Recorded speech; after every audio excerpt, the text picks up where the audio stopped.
భక్తులకు మనవి, స్వామివారికి నిత్యం చేసేటువంటి పూజా కైంకర్యం పూర్తి చేసుకొని మహాశాంతి హోమ కార్యక్రమం ప్రారంభం జరగబోతోంది. అదేవిధంగా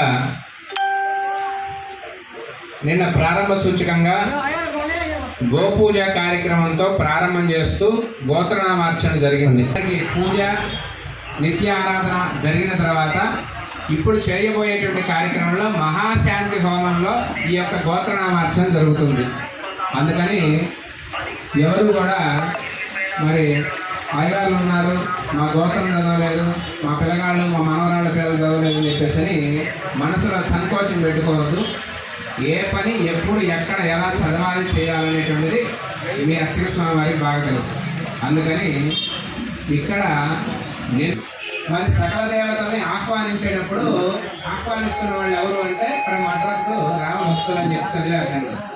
ఇవాళ వచ్చినటువంటి వాళ్ళందరూ కూడా ఎవరు భోజనం పెడుతున్నారంటే హోమ కార్యక్రమం చేసేటప్పుడు ఇక్కడ మద్రాస్ ఈ రామభక్తులు డోనర్స్ అని చెప్పేసి ఈ హోమంలో ఇప్పుడు చదువుతారు.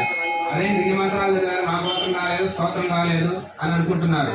కానీ ఎప్పుడూ కూడా మీరు అన్యదా భావించవద్దు. మీరందరూ ఉంటేనే స్వామివారితో పాటు మేము.